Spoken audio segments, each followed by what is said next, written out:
Velocity, we've got Caroline Gim here, who's with Expert Real Estate and Investment. She is one of our speakers and moderating panel. Is that right? Yes.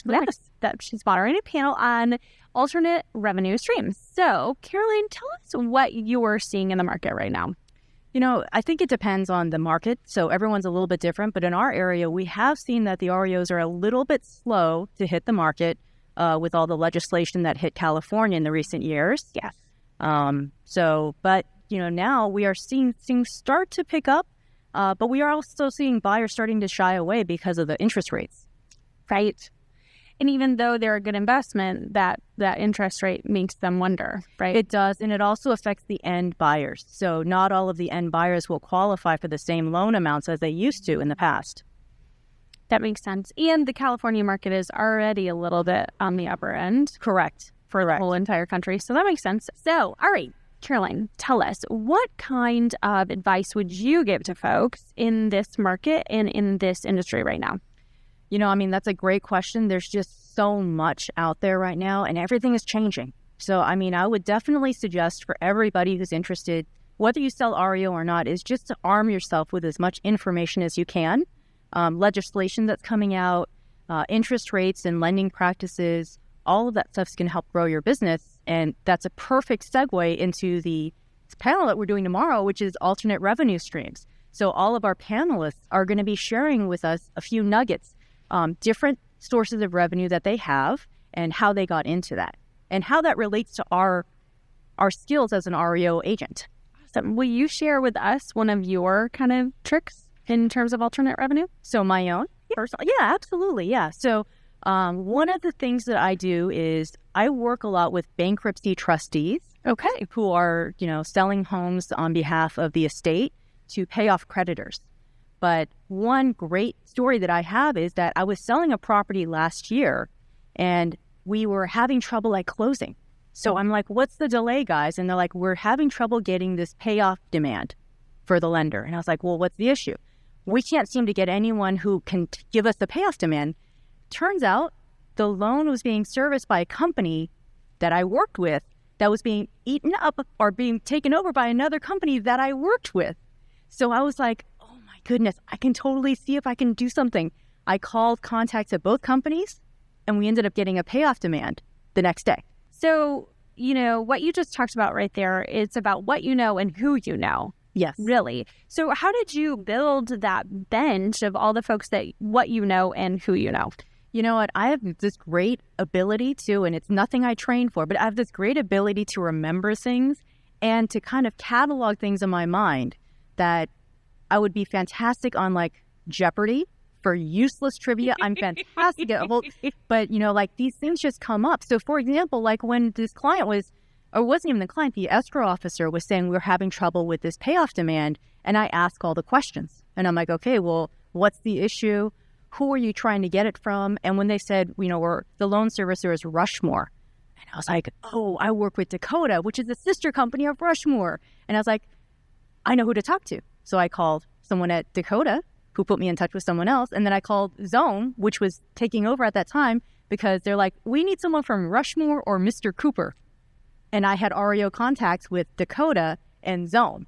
And between the two of them, we were able to get that payoff demand. So it's just really like learning a lot of everything and then cataloging it, and then you can retrieve that when you need it. And I don't even know if I'm ever going to need that information, but I'm constantly remembering things. Well, it seems to help. And yeah, it seems kind of like, too, you're pulling on that thread, right? You don't just stop when you hit one snag. You keep pulling on that thread until you find the end. It's asking questions. It's being curious. It's willing to go that extra mile. So if there's a scenario that comes up and I can very easily say, hey, that's out of my wheelhouse, or, oh, that's not my department. Someone else handles that.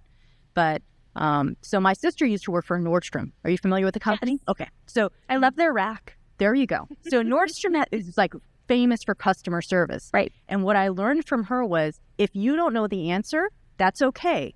But it's your responsibility to get the information to the consumer.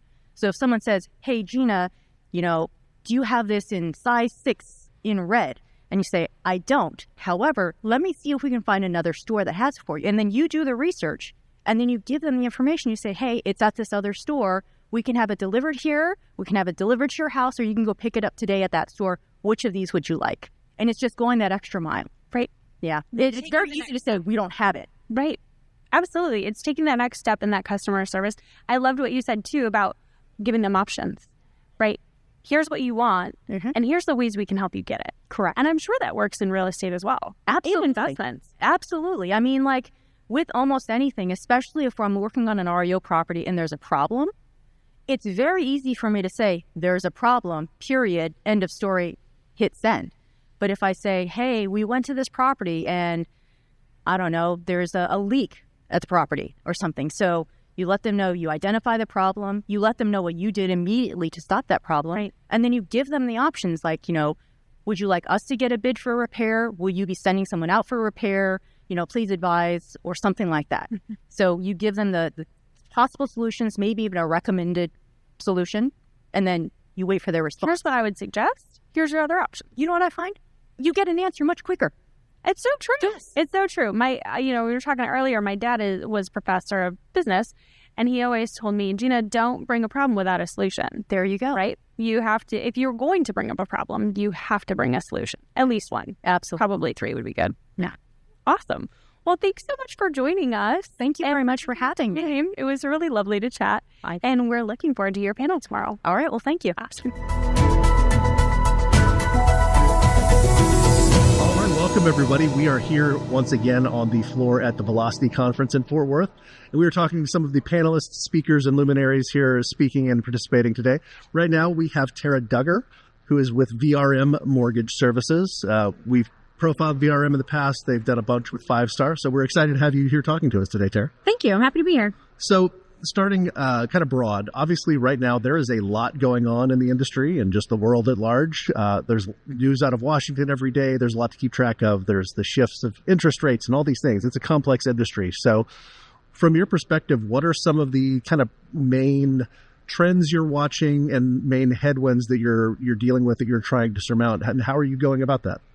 So for our client, it's a corporate client. So right now we really are watching Washington. Yeah. We're kind of waiting on other meetings and other legislation to drop. We were excited when the last moratorium ended at the end of the year. So we have a lot of positive and happy vibes that are going out right now that's really going to change our inventory levels. Okay. And so that's just kind of where we are right now. It's kind of in a holding pattern and kind of waiting and hoping that things are about to change for us.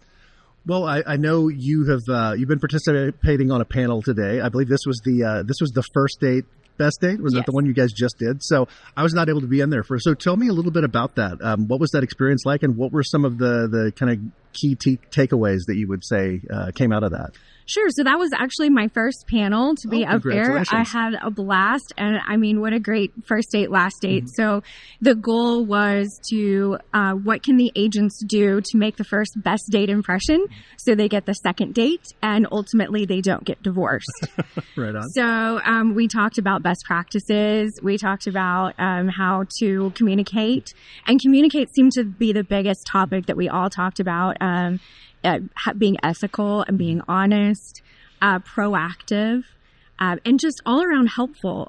We truly rely on agents. We say you're our eyes and ears, right? Because these assets are worldwide or United States wide, and we're just here in Texas. And we actually call them bootstraps on the ground here in Texas. Seems appropriate. So it's really important that we have that communication with the agents and that they're able to clearly document that for us. Is there any other advice you would put out there for, whether it's for agents, some great information and advice there as far as the communication side of things, but whether it's advice for agents or for people who may want to be doing what you were doing, what's some general career advice you'd throw out there? Sure. So for people that want to do what I want to do, it's working for a corporate client. We're asset managers. I actually manage a team of asset managers, and they've actually been real estate agents. Every one of them used to be regular retail agents. Then they all went into REO agents. And then they found the asset management world when they wanted to slow down their hours a little bit. And it's a great combination. It makes for a great working partnership. So I say just pick your route, and you never know where it's going to take you and where it'll morph into. Yeah, that's something that several people we've talked to today have talked about, is diversifying and finding different revenue streams, different things you can do to help strengthen your core focus. Is that something that you have experienced much in your life? Have you had to try to kind of diversify, or have you been kind of on one route and that's just taking you to where you are? So I have an interesting route, which may bore people. I'm actually a music major. Okay. I attempted that world, and in 2008 is when I graduated, and I realized that was not going to work. And I had a friend at a bank that was like, "Hey, we're drowning. Can you learn fast?" Yeah. So I learned fast in 2008 when everything kind of crashed and REO became massive. And I learned that I really enjoyed it. Yeah. It's creative. It's outside of the box. It's different every day. Yeah. So I get to use that side of my brain as well as my other side of my brain. I can put them together, and that's how I ended up where I am. Yeah. Wow. Talk about trial by fire. Right. All the times to learn. 100%. Well, we're now kind of about half to 2/3 of the way through this conference this year. So I know you must go to a bunch of these industry events, but this particular one, are there any real highlights, any key moments, conversations, relationships that you built that you'd like to talk about? I like the close-knit aspect of this one, and it seems like there's a lot of fresh agents. So many of these conferences, you see the same faces, the same people, and this one seems to bring a different perspective, which is really exciting because REO is not glamorous. REO is tough. Yeah. And so to see fresh faces ready to give it a go is really refreshing. I like it. That's awesome. Well, thank you so much, Tara, and thank you to VR for bringing your expertise here and sharing it with our audience. And we really appreciate your time. Yeah, thank you. Thank you.